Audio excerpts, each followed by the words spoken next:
नमस्कार साथियों, आप सभी के हमारे YouTube चैनल CTR में बहुत बहुत स्वागत है। दोस्तों आज हम पढ़ेंगे BCom 4th semester income tax top 20 question. जी हाँ दोस्तों, रट लो, पेपर में क्वेश्चन यहीं से आएगा, पास होगे फर्स्ट डिवीजन, ये हमारा टैगलाइन है। चलिए तो दोस्तों, आपने पार्ट 1 का अगर वीडियो नहीं देखा है तो पार्ट 1 का हमारे चैनल पे अवेलेबल है, आप वीडियो जाके देख सकते हैं। आज हम उसमें पार्ट 2 टॉप 20 क्वेश्चन पढ़ेंगे जिनका इनकम टैक्स का पेपर होने वाला है बीकॉम 4th सेमेस्टर का।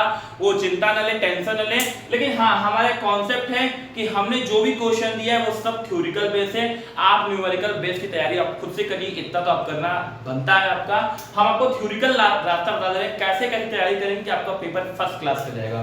तो चलिए आइए, कल मैंने आपको कुछ इंपॉर्टेंट बहुत टॉपिक बताया था, जिसका कंटिन्यू करते हैं, टॉप 20 क्वेश्चन के पैटर्न पूरा करते हैं। पहला क्वेश्चन है written down value.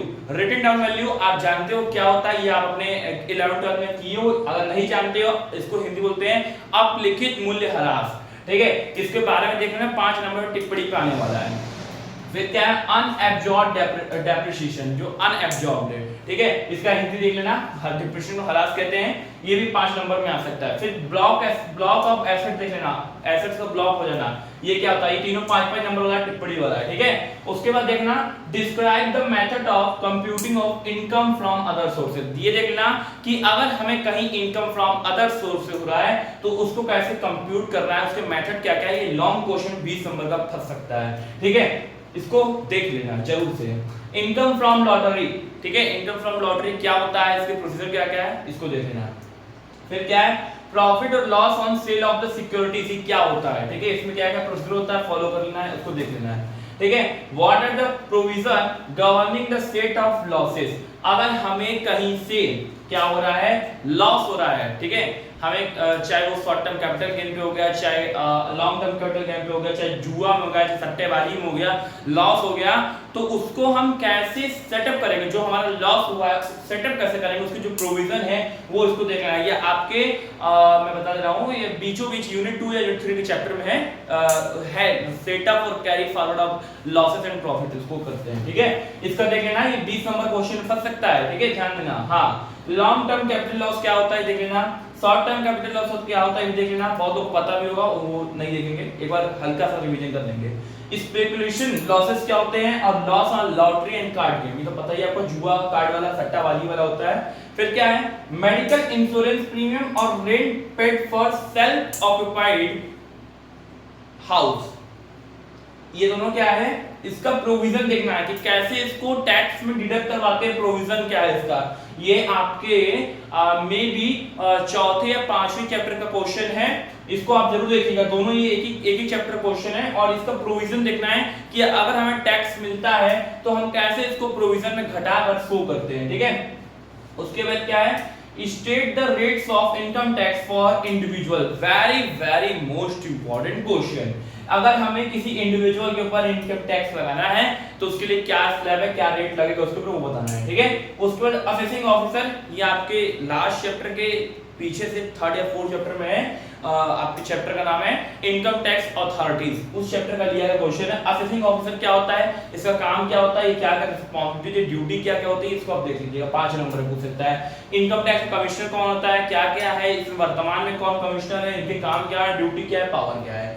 Describe the organisation of income tax department, very very most important question, 20 number में पूछ सकता है कि इनकम टैक्स डिपार्टमेंट का ऑर्गेनाइजेशन का स्ट्रक्चर कैसा होता है, कौन कौन होता है, सबसे नीचे कौन होता है, आईटी इनकम टैक्स इंस्पेक्टर क्या होता है, सब इंस्पेक्टर कैसे होता है, फिर कमिश्नर होता है, इस तरह करके बहुत सारे रैंक होते हैं, उनको डिस्क्राइब करना है, ये कैसा होता है, इनका कार्य क्या होता है, ड्यूटीज क्या होती है, 20 नंबर क्वेश्चन में पूछ सकता है।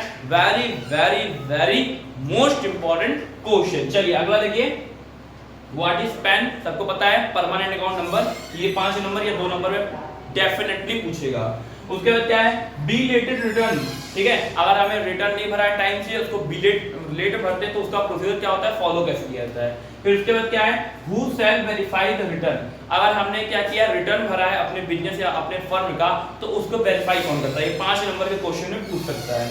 अगला क्वेश्चन क्या है what is mean by deduction of tax at source, हमने क्या किया है, हमें टैक्स लगाया है, उस पे डिडक्शन बहुत सारे मिलते हैं, वो कैसे होता है उसका प्रोविजन देख लेना। ठीक है। फिर एडवांस पेमेंट इनकम टैक्स, अगर हमें मान लो हमने झंझट बहुत ज्यादा लगता है कि भाई इनकम टैक्स बार बार कौन करता है, समय से लेट हो जाता है, उसको हम एडवांस में कर रहे हैं तो उसके लिए क्या प्रोसीजर, क्या फॉलो अप होता है वो देख लेना, ठीक है। फिर उसके बाद कैपिटल रेवेन्यू क्या होता है, very very important question, capital revenue और इनकम रेवेन्यू दोनों देख लेना, और कैपिटल एक्सपेंडिचर, रेवेन्यू एक्सपेंडिचर इसको भी देख लेना और डिफरेंस भी देख लेना, ठीक है। और एक लास्ट काम आप ये करिएगा, क्या करिएगा कि इनकम टैक्स का बुक अगर आपने लिया है तो हर चैप्टर में 2 या 3 क्वेश्चन दिया है, उसका आंसर और कॉन्सेप्ट जरूर पढ़ के जाइएगा, और बाकी जो मैंने बताया उसको पढ़ लीजिएगा। अगर आप इतना पढ़ लेते हैं बिना थ्योरी किए, आप फर्स्ट डिवीजन पास हो जाएंगे, ठीक है। हाँ, आपके पेपर में पैटर्न ये रहने वाला है कि एक न्यूमेरिकल और एक थ्योरिकल रहेगा लॉन्ग क्वेश्चन में, तो अगर न्यूमेरिकल नहीं आता है तो मत छूइएगा, कोई जरूरत नहीं है स्मार्टनेस दिखाने की, हम बहुत पढ़ाकू हैं, थ्योरिकल कर लीजिएगा, ठीक है। और मैंने लगभग 90 to 95% आपके हर चैप्टर से क्वेश्चन को कवरेज दिया है, ठीक है। फिर भी अगर कहीं से मिस हो जाता है तो आप उसको छोड़िएगा मत, बना कर लिखिएगा। और एक आखिरी बात, आप जब कॉपी भी लिखना शुरू कीजिएगा तो टाइम का विशेष ध्यान देगा। बच्चे क्या करते हैं, अक्सर ये बच्चे करते हैं कि क्वेश्चन आखिरी में छोड़ कर जाते हैं, अरे यार मेरा 2 नंबर का 2 छूट गया, अरे यार मेरा 5 नंबर का 1 छूट गया, अरे भाई क्या बताएं टाइम कम था। तो ये आप या तो अपनी नॉर्मल वॉच एग्जाम में लगा कर जाए, या तो टीचर से बार बार एग्जाम में टाइम पूछ रहे हैं कि साथ टाइम कितना बचा है, और टाइम मैनेजमेंट लेके चले। कोशिश करें कि पूरा क्वेश्चन अटेंड करें और एक भी क्वेश्चन छूटने ना पाए, जो नहीं आ रहा है उसको भी बनाकर लिखिएगा। और पेपर में आप अपने क्वेश्चन के आंसर को जितना अच्छा रिप्रेजेंट करते हो उतना अच्छा टीचर के रूप में इंपैक्ट करता है। तो चलिए, ये आप मैंने जितना प्रोसीजर बताया उसको फॉलो कीजिए, आपके पास 2 या 3 दिन का समय है, आप निश्चित रूप से आप अपने पेपर को सफलता पाएंगे और आप अच्छे नंबर से इनकम टैक्स पेपर में पास होंगे। अगर पेपर अच्छा जाएगा तो बस एक काम करिएगा, हमारे चैनल पे आके लिखिएगा कि सर आज मेरा पेपर अच्छा गया। चलिए आज के लिए आप सभी को जय हिंद।